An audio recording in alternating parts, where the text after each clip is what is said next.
बन गया है। पहला क्वेश्चन है, अभाज्य गुणनखंड के रूप में लिखना है हम लोगों को। पहला प्रश्न 140, ये तो आपको हम थ्योरी में बता दिए बाबू। 140 को अभाज्य गुणनखंड के रूप में लिखना है।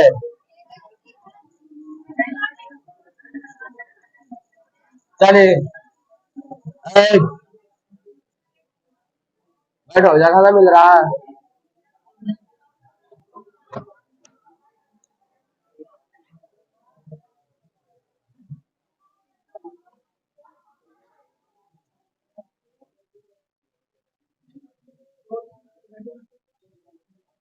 अभाज्य गुणनखंड के रूप में लिखने के लिए बताया थे, उसको तोड़ के लिखना है गुणनखंड के रूप में। और जब उसको पावर के रूप में लिख देते हैं तो वो आपका बन जाता है अभाज्य गुणनखंड। बोर्ड पर थोड़ा सा ध्यान दो। पहला में आपको 5 प्रश्न है, 2-3 प्रश्न हम बनाते हैं, बाकी आप सब बन जाएगा आपसे। पहला क्वेश्चन का पहला है 140 का अभाज्य गुणनखंड के रूप में लिखिए। कुछ नहीं करना है आपको, इसको पहले गुणनखंड करना। 2 से लगाइए, 70 मरतबा कट जाएगा। फिर 2 से लगाइएगा, 35 मरतबा। जब इस प्रकार से टूट गया, तब इसको देखो कैसे पावर के रूप में लिखते हैं। 140 बराबर 2 है आपका, 2 गो, तो 2 के स्क्वायर गुना 5 गुना 7। इसी को हम लोग कहते हैं अभाज्य गुणनखंड के गुणनफल के रूप। दूसरा क्वेश्चन आपका क्या है, 156। तो 156 के आप तोड़िएगा, तो 2 से 2 सत्ते 14, फिर 2 से, फिर 3 से। चलिए, तो 156 का क्या हो जाएगा, 2 के स्क्वायर गुना 3 गुना 3। तो क्या इसी प्रकार से क्वेश्चन बनेगा कि नहीं बनेगा? अब 3825 है, इसको भी अभाज्य गुणनखंड के रूप में लिखना है। 3 से कटेगा ये, 1 2 7 5, फिर 3 से, 3 चौके 12।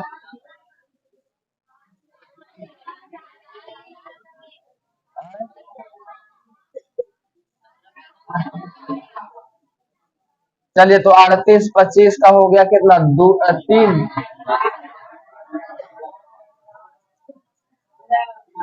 3 के स्क्वायर गुना 5 के स्क्वायर गुना 17, क्या बन जाएगा? अगला प्रश्न है 5005। 5005 देखो, सबसे पहले 5 से, सबसे पहले कितना से, तो 5 से देंगे तो कितना, 1000। उसके बाद 7 से,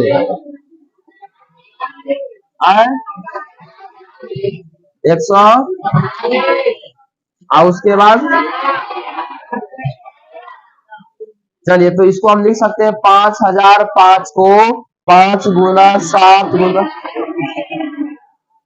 ये आपका अभाज्य है। बोलिए, अभाज्य गुणनखंड बन जाएगा। सबके पास किताब है ना? गणित का किताब सबके पास होना चाहिए। क्वेश्चन को देखो, क्या आपका किताब में क्वेश्चन लिखा हुआ है, तब समझ में आएगा कि क्या हम लोग को बनाना है। चलिए उतारिए, जो लड़का नहीं बनाया है फटाफट 1 मिनट का समय देते हैं, उतार जल्दी।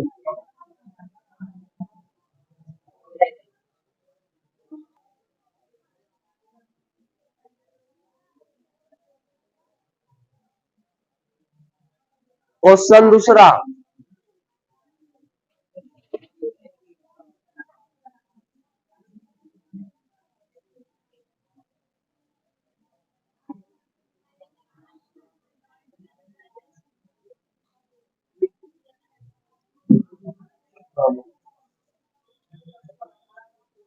चलिए क्वेश्चन नंबर 2।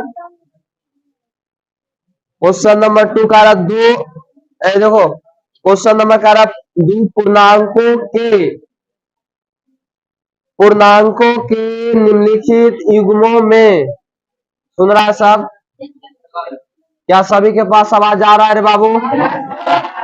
पूर्णांकों के निम्नलिखित युग्मों के एचसीएफ और एलसीएम ज्ञात कीजिए तथा इसकी जांच कीजिए कि क्या दोनों संख्याओं का गुणनफल एचसीएफ गुना एलसीएम है।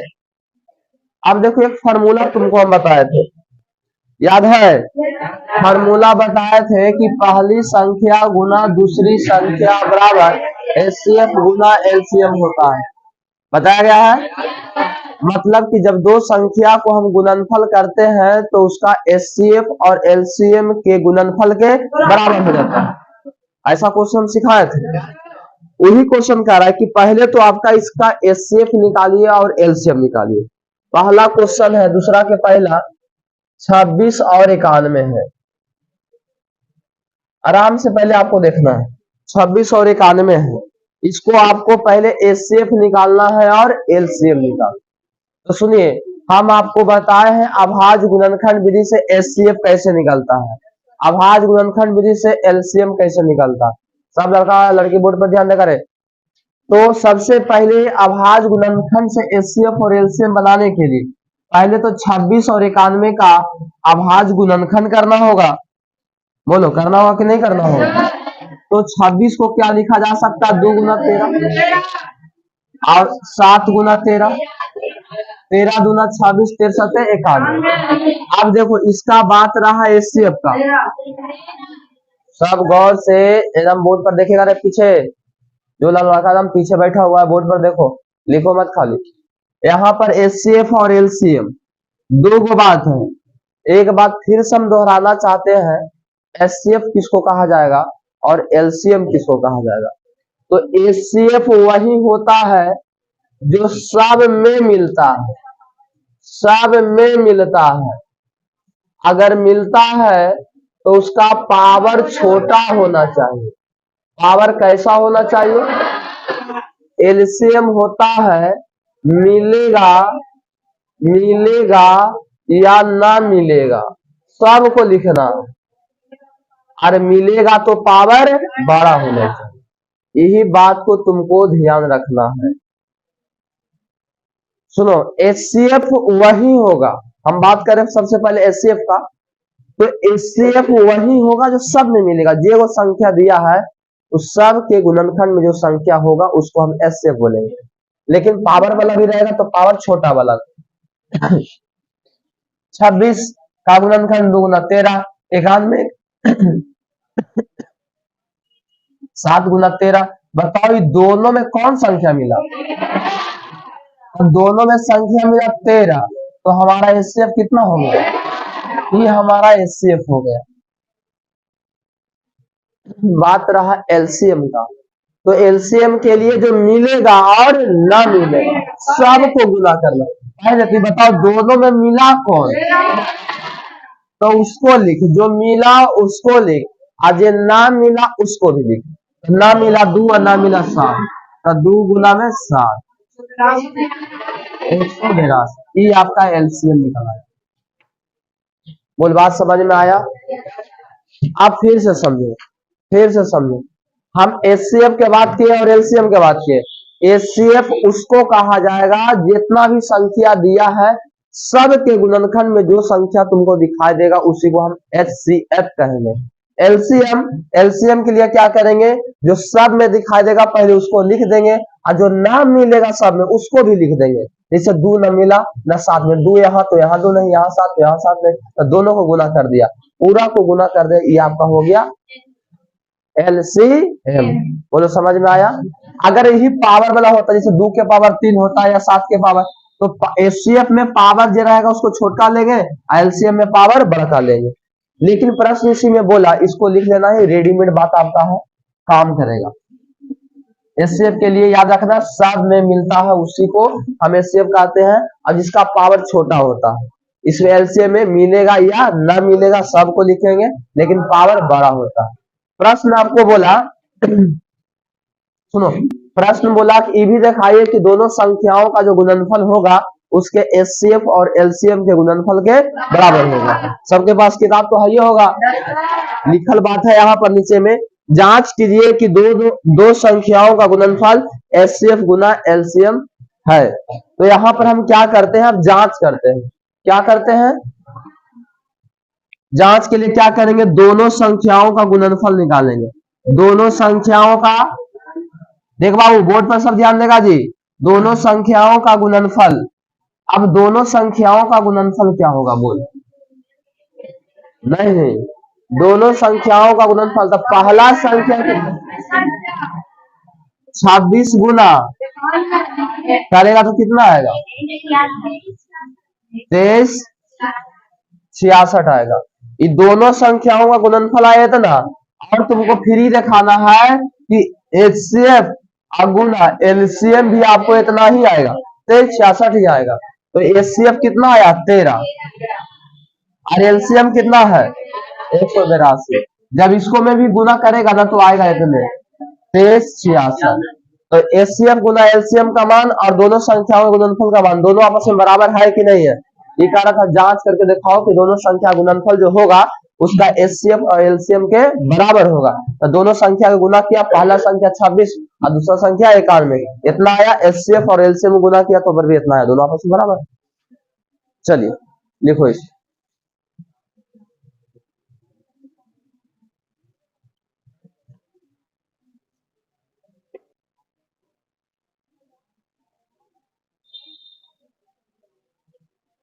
उसी प्रकार से बनेगा। इसको भी दिखाना है, एचसीएफ और एलसीएम निकालना है इसको में, और दिखाना है आपको कि दोनों संख्या का गुणनफल जो है एचसीएफ और एलसीएम के गुणनफल के बराबर है।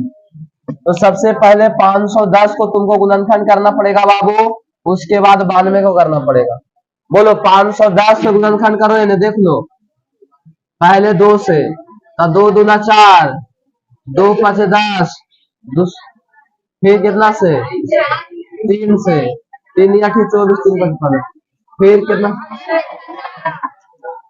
तो क्या हो जाएगा 2 गुना 3 गुना 5 गुना 17, ठीक है।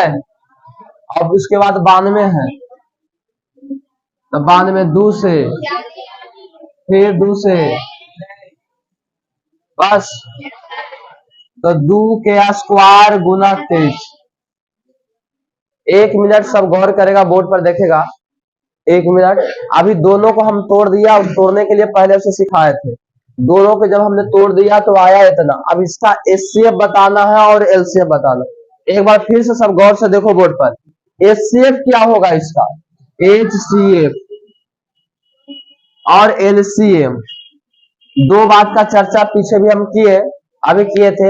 एचसीएफ तुम उसी को बोलना, सब बोर्ड पर ध्यान दो जी, पीछे से सब बोर्ड पर देखो। एचसीएफ उसी संख्या को बोलना जो दोनों के गुणनखंड में उपस्थित है। बताओ यहां भी और यहां भी कौन संख्या है, लेकिन एचसीएफ में पावर बड़ा लेना कि छोटा, एचसीएफ में पावर बड़ा कि छोटा। तो 2 के पावर यहाँ 2 है, 2 के पावर यहाँ कुछ रहता 1 है, तो बताओ ई वाला होगा कि ई वाला होगा, तो ऊपर का हो जाएगा 2। बोलो समझ में आया कि नहीं आया। देख फिर से सुन, पहले तो देखेंगे एचसीएफ के लिए कि दोनों में कौन है, यहाँ 2 तो यहाँ 2 मिला, और कोई नहीं है जो मिल रहा है। तो हम क्या करेंगे, दोनों में पहले देख लिया, अब पावर है एकरा में 2, एकरा में तो 1 है, तो हम सोचेंगे कि एचसीएफ में पावर बड़का वाला लेंगे कि छोटका वाला, तो छोटका वाला याद रखना, किसको, छोटका वाला। तो छोटका पावर वाला 2 दिया है तो हो गया, ये आपका एचसीएफ निकल आया।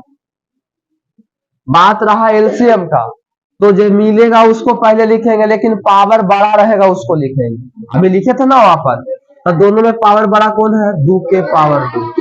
उसके बाद मिले अथवा ना मिले सबको गुना में लिख दो। तो यहाँ पर 3 गुना 5 गुना 17 गुना 23 भी लिखा गया। अभी 2 दूना कितना है, 4 गुना 5 15 गुना 17 गुना 23। चलिए गुण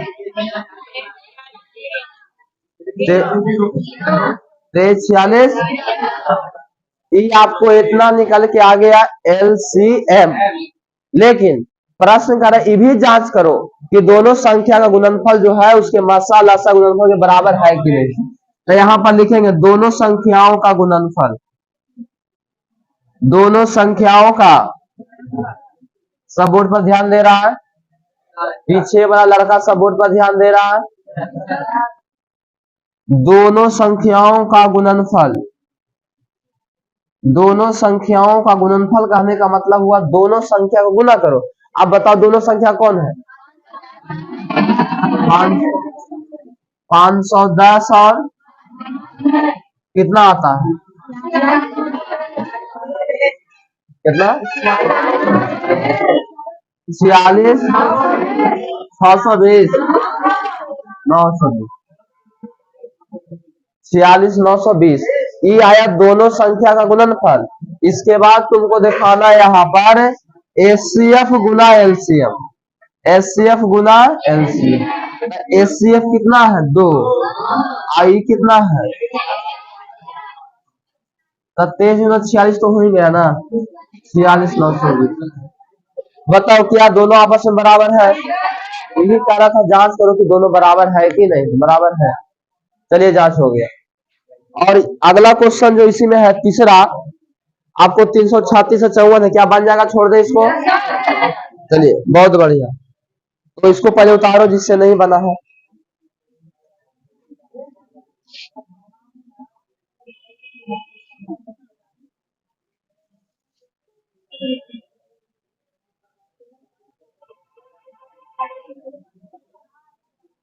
बताइए कौन विधि से निकालना है एचसीएफ एलसीएम? कौन विधि से? अभाज्य गुणनखंड विधि से। बताइए अभाज्य गुणनखंड विधि से जब एचसीएफ निकालना है और एलसीएम, तो 12 लिखो, 15 लिखो, 21 लिखो। देख रहा है जी? पीछे वाला लड़का ध्यान देगा सब, जितना भी पीछे बैठा हुआ सबसे पिछला लाइन में, सब बोर्ड पर देखो। 12, 15, 21 अभाज्य गुणनखंड विधि से। कौन विधि से? तो 12 को तोड़ेंगे तो 4 तिहाई 12। अब ढेर लड़कन को पता नहीं चलेगा तो उसके लिए हम ऐसे तोड़ देते, 2, 6, 2, 3 हो गया, 15, 3, 5, 21 ऐसे तोड़ दिया। ध्यान दे रहा है सब बोर्ड पर। 12 को तो 2 का स्क्वायर गुना 3, 15 को 3 गुना 5। चुप रह रहे, अल्लाह बन हवा होगा शिव पूजन कुमार। हाँ बताएगा तुम कि इसका इसका एचसीएफ कितना होगा। दूसरा कोई मत बोलो, उसको बोलने दो। इसका एचसीएफ कितना होगा, कोई मत बोलो।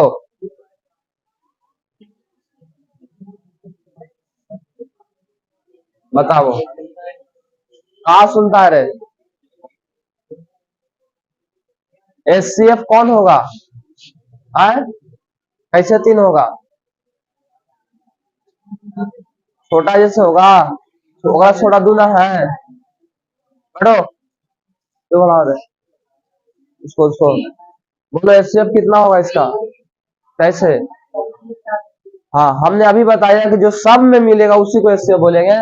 सब में कितना मिल रहा, और कोई संख्या सब में नहीं मिल रहा, तब 3 हो गया आपका एचसीएफ। बैठो। और तो पूछे तुमको बताना है, कृपया आवाज ना करें। एलसीएम कितना होगा? एलसीएम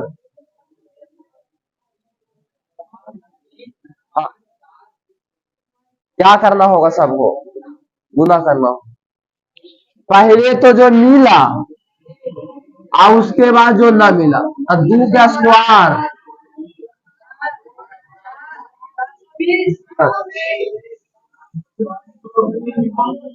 420 आएगा।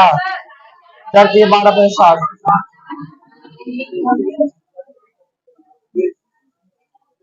चलिए बोलो समझ में आया रे बाबू?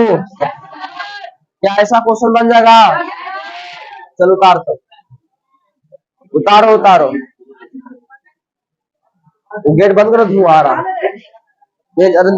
करो।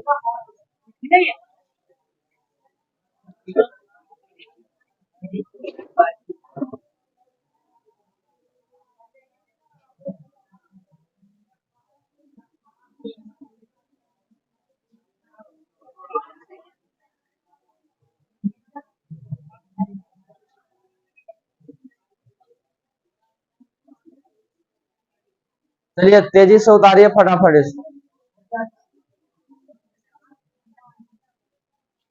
बना हुआ है तुम लोग को?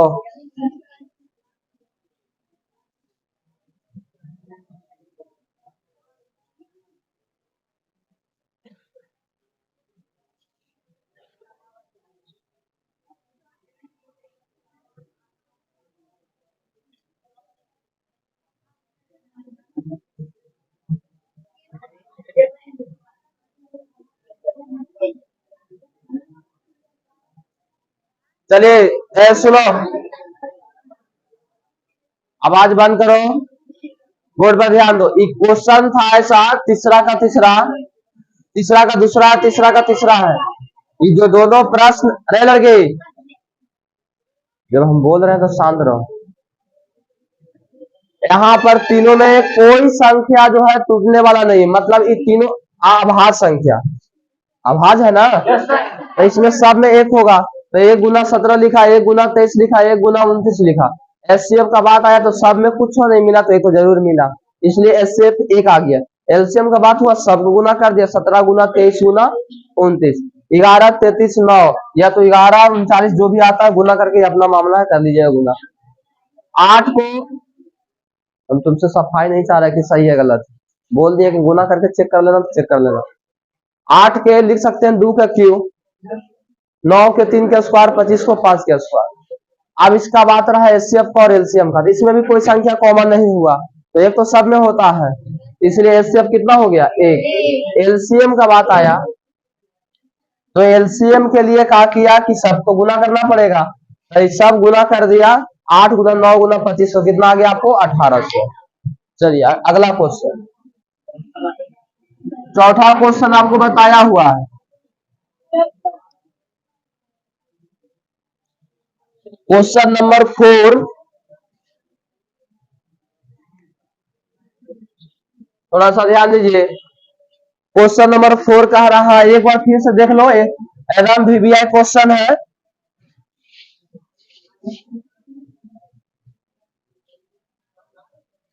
दिया है इतना, तो आपको बताना है एलसीएम 306 और 657 बराबर भाग।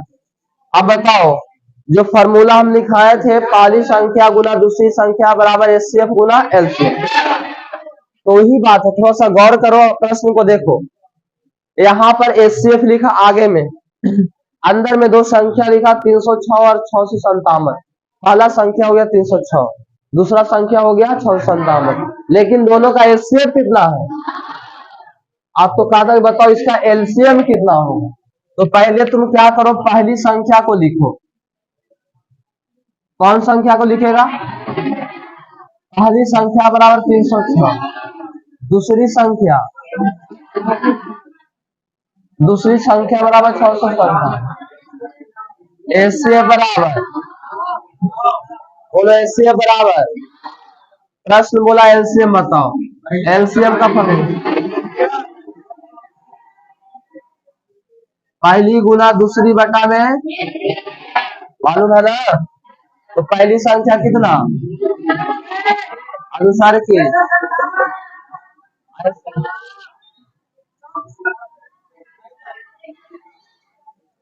306 गुना 73,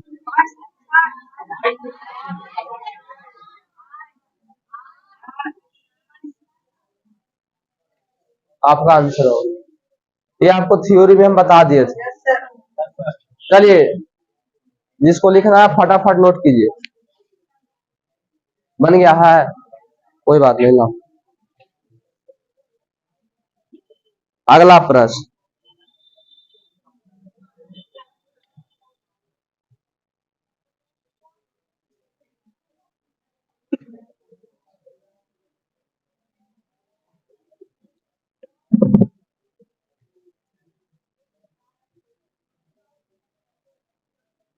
अगला प्रश्न जो है आपको शून्य पर समाप्त होता है कि नहीं, इससे संबंधित। तो देखो, कोई भी संख्या 0 पर समाप्त तभी होगा जब उसका गुणनखंड में 2 और 5 हो। बिना 2 और 5 के 0 कभी आ ही नहीं सकता, समझा। जब कोई संख्या में 2 और 5 शामिल है तभी उसके अंत में 0 है, अन्यथा 0 नहीं।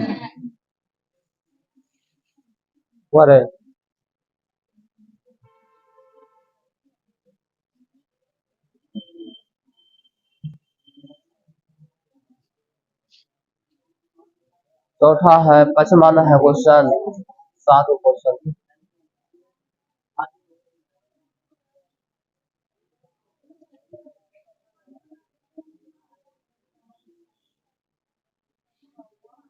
बोलिए मिटा दिया जाए।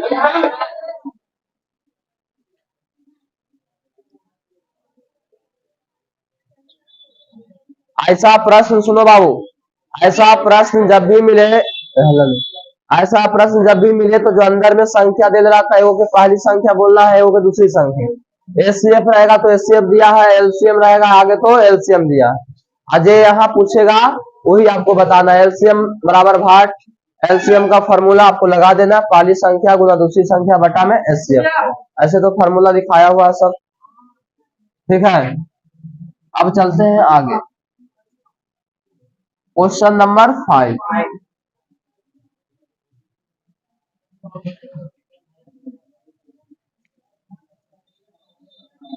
पहले ध्यान दो, अरे लड़का सब देखेगा बोर्ड पर बढ़िया से। क्वेश्चन बोल रहा है कि 6 के पावर एन, एन प्राकृत संख्या, कौन संख्या? अगर एन आपका प्राकृत संख्या है तो जांच कीजिए क्या इसका इकाई अंक शून्य पर समाप्त होगा, अंतिम में 0 आएगा। तो पहले सिंपल सा तरीका से हम तुमको जांच करके बता देते हैं, 0 आएगा कि नहीं आएगा। यानी कि एन के जगह पर आपको नेचुरल नंबर रखना है, प्राकृत संख्या, मतलब आप 1 रखिए, 2 रखिए, 3 रखिए, 4 रखिए, ऐसा ही आप रखते जाइए। तो क्या इसका जो गुना होके आएगा, उसका जो मान निकलेगा, क्या लास्ट में 0 होगा कि नहीं होगा। तो यहाँ पर देख लो, पहले 6 के पावर 1 रखेंगे तो कितना हो गया, क्या लास्ट में 0 आया? 6 के पावर 2 तो 6 छका 6 छका, क्या इकाई अंक मतलब लास्ट में 0 आया। 6 को क्यों करेंगे 200, क्या लास्ट में 0 आया। 6 के पावर 4 रखे, मतलब यहाँ ऊपर रखाएगा ना, 1 2 3 4, तो उतना बार गुना होगा। 1 बार गुना 6, 2 बार 6 में 6 से, 3 बार 6 में 6 से, 4 बार, तो 6 जगह 36, 6 9 1296। बताओ क्या लास्ट में 0 आया। अब सुनो, इतना से तुमको पता चल गया हमेशा लास्ट में 6 आ रहा है, कितनों पावर इसको हम रख लेंगे लास्ट में 0 आने वाला नहीं। समझ गया। क्वेश्चन कर रहा है क्या इसका इकाई अंक शून्य होगा, क्या यह कभी 0 पर समाप्त होगा। तो कभी 0 पर समाप्त नहीं होगा, 6 हमेशा 6 पर समाप्त होगा। लेकिन 0 पर समाप्त कब होगा इतना जांच नहीं करना, तुमको तरीका से बताते हैं। आइए देखो, जैसे मान ले कि 20 है, 20 के लास्ट में 0 है। 30 है, 30 के भी लास्ट में 0 है। ये 0 कब आता है, ध्यान देगा पीछे वाला बेंच। 0 कब आता है, तो कोई भी संख्या का अगर लास्ट में 0 है तब ओकरा में 2 और 5 शामिल। अगर इसको तोड़ेगा तो एकरा में से 2 और 5 निकलेगा। 2 गुना 3 गुना 5, बोलो 2 5 आज निकला कि नहीं निकला। 2 5 के अलावा कुछ भी रह सकता है, शांत वाला नियम नहीं सोचना कि 2 या 5 रहेगा। 2 5 के अलावा कुछ रह सकता है, लेकिन 0 आने के लिए उसमें 2 5 रहना जरूरी है। 20 को भी तोड़ो, 2 गुना 2 गुना 5 गुना 10 हो जाएगा। बात समझा कि नहीं समझा। तो बोला कि 6 के पावर n क्या कभी 0 पर समाप्त होगा। तो हम जानते हैं कि कोई भी संख्या 0 पर समाप्त तभी होता है जब उसका अभाज्य गुणनखंड में 2 और कौन हो, 2 और 5 हो, 2 और, जबकि 6 के अभाज्य गुणनखंड में 2 और क्या है, इसलिए कभी यह 0 पर समाप्त नहीं हो। अगर कोई तुमसे बोले कि बताओ 15 के पावर n है, क्या यह कभी 0 पर समाप्त होगा, नहीं होगा। होगा नहीं होगा, क्योंकि इसका गुणनखंड में 2 और 5 नहीं। तो इस क्वेश्चन को हम बनाएंगे कैसे, ज्यादा नहीं लिखना है कुछ बात। पहले सुन लो, पहले तो यहाँ पर मान लेना है आपको, थोड़ा सा ध्यान दीजिएगा। पहले मान लेंगे, माना कि ए बराबर 6 के पावर एन, और इसको तोड़ देंगे तो 2 गुना 3 पावर में एन, है कि नहीं है? इतना लिख दिया। बाकी इसके बाद जो है, जो नियम जानते वो लिखेंगे। लिखेंगे किसी संख्या का, क्या प्रश्न में इकाई अंक बोल रहा है? समाप्त होता है, तो ऐसे लिखेंगे, जैसे बात करेगा वैसा ही बात करेंगे। कोई भी संख्या शून्य पर समाप्त तभी होता है जब उसके अभाज्य गुणनखंड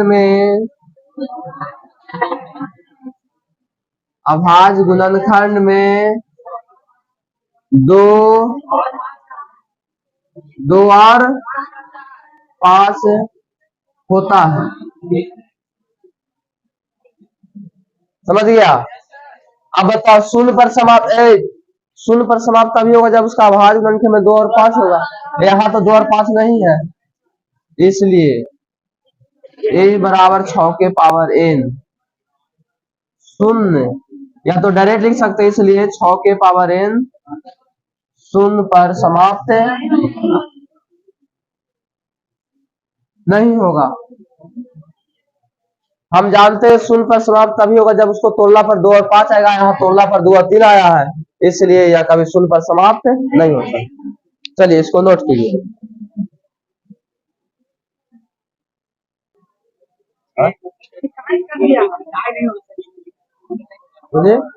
ये टूट जाता है पिछला बार।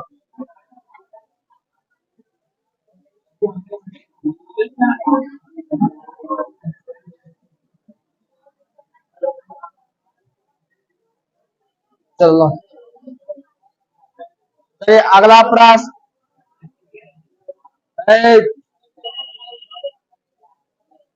Question number 6।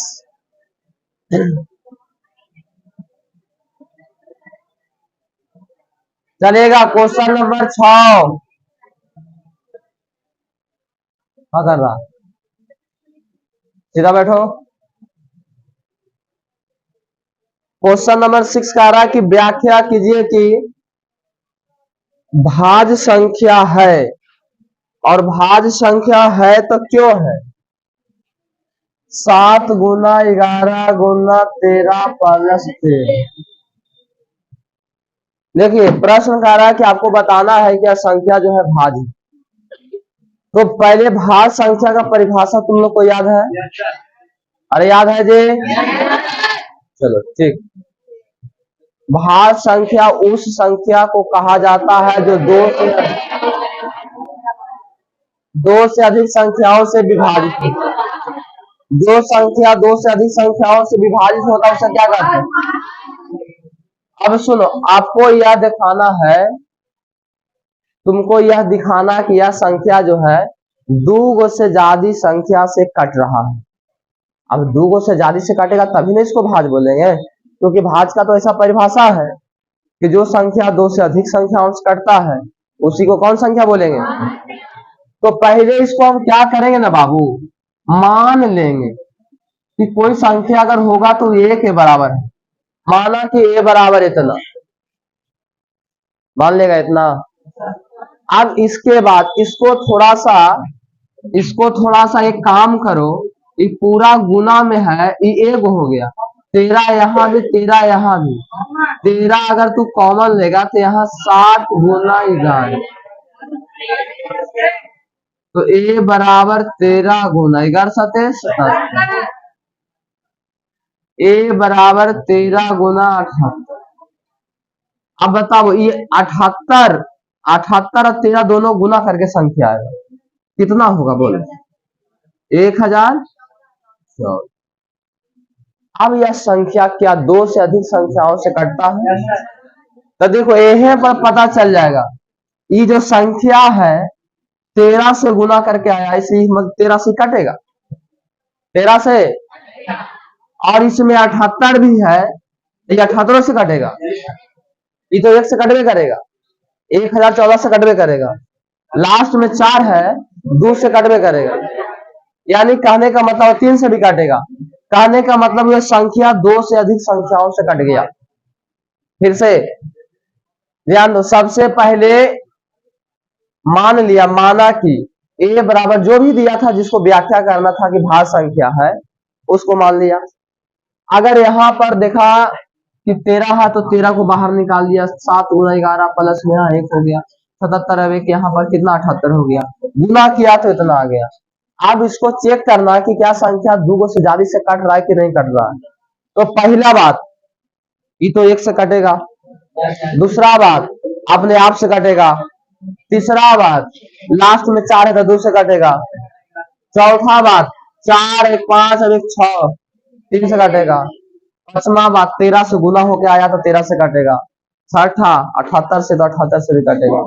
तो बहुत सारा संख्या से कट गया, इसको भाज्य नहीं बोल सकते हैं। तो यहाँ पर लिखेंगे ऐसे ही,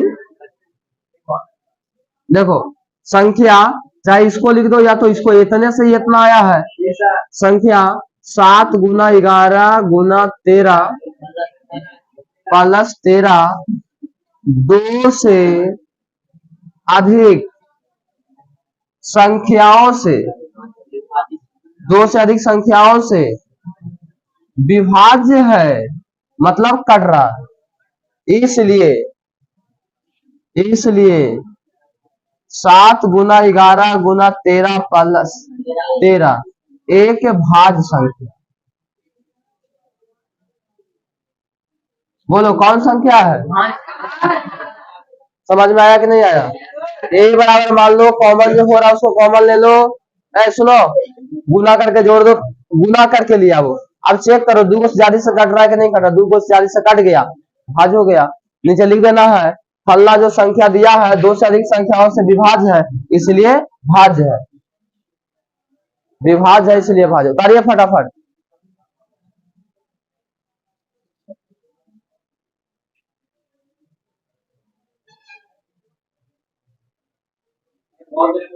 हाँ तो उसको अगला बना देते हैं।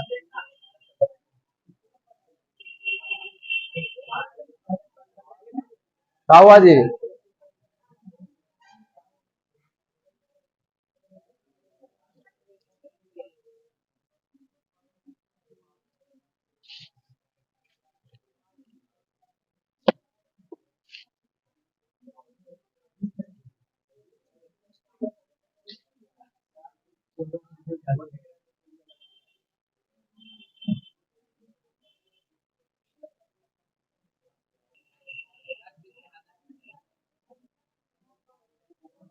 चलिए भाज्य वाला समझ में आ गया। लास्ट क्वेश्चन आपका 7वां।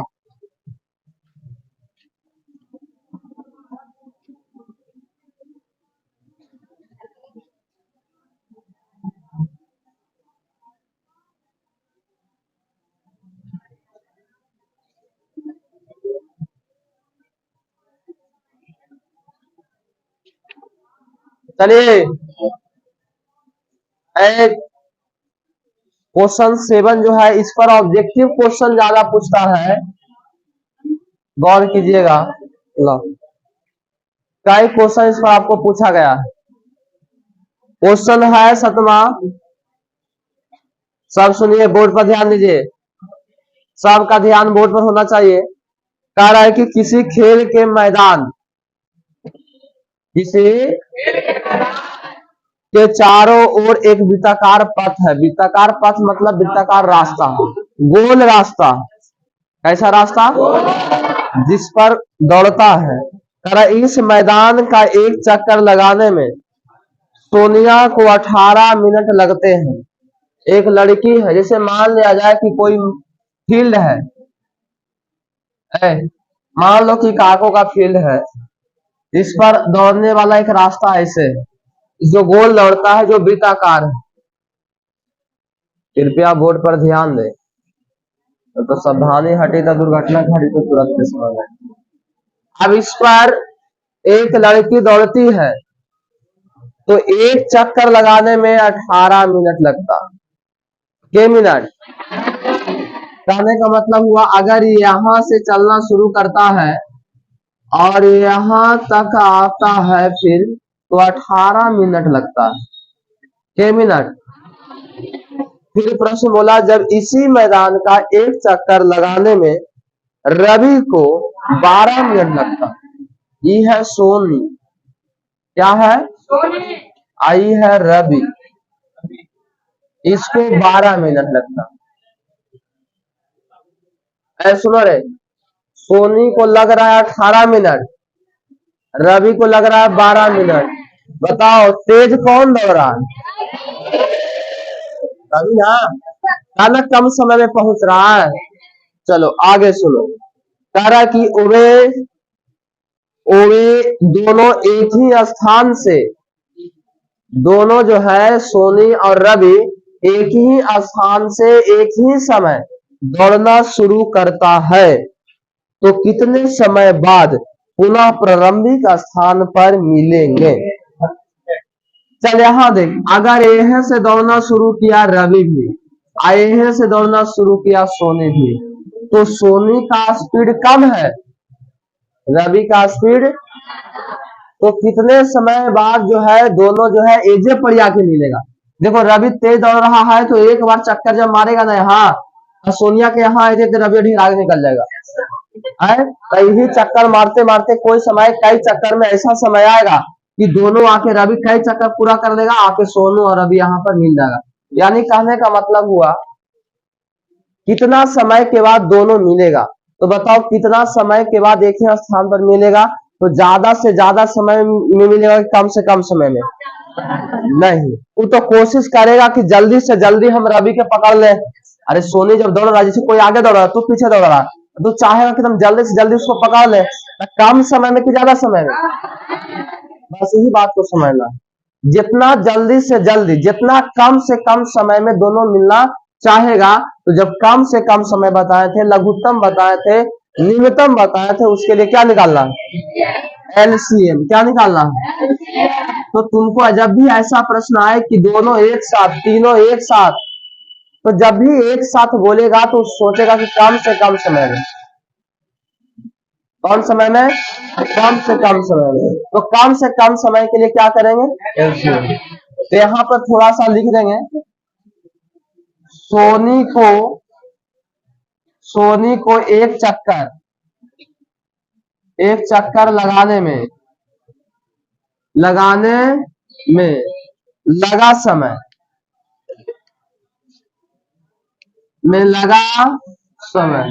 के मिनट बोलो? 18 मिनट। रवि को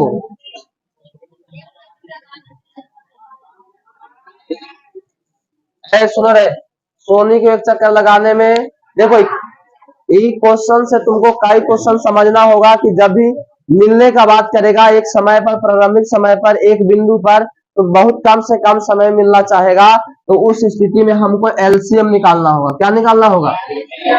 तो सोनी को एक चक्कर लगाने में लगा समय 18 मिनट, रवि को एक चक्कर लगाने में लगा समय 12 मिनट। दोनों को प्रारंभिक स्थान पर मिलने में, जहां से शुरू किया था दौड़ना वजह पर कब मिलेगा, मिलने में लगा समय 18 और 12 का एलसीएम होगा। क्या होगा? चल एलसीएम निकालो, 18 को 12 को, 3 के ऐसे 2 गुना 3 के आसपास, 3 3 9 दूना और 2 के आसपास चलती है। एलसीएम निकालना ना है, बोले थे एलसीएम में मिले उसको भी लिखो, ना मिले तो पावर बढ़, और ना मिले उस समय मिले तो खाली पावर बढ़ा। बताओ 2 मिल रहा है, पावर बढ़ा, 3 4 गुना 9, यानी कि दोनों को मिलने में कितना समय लगेगा? 36 मिनट। सुन लो, आए अगर किसी भी लड़का को क्लास छूट जाता है या तो कोई भी टॉपिक समझ में नहीं आता, सारा वीडियो आपका क्लास यूट्यूब पर लोड हो जाता है। जैसे हम पढ़ाए एकदम देखेगा तो क्लास वाला ही फील आएगा, लगेगा एकदम जैसे क्लास में पढ़ रहे थे, जैसे बोल रहा है तो तुम्हारा भी आवाज रिकॉर्ड हो रहा है हल्का फुल्का। अगर छूट जाता है, समझ में नहीं आता है तो वहां जाके देख लेना। चलिए, आपका 2.2 समाप्त हो गया।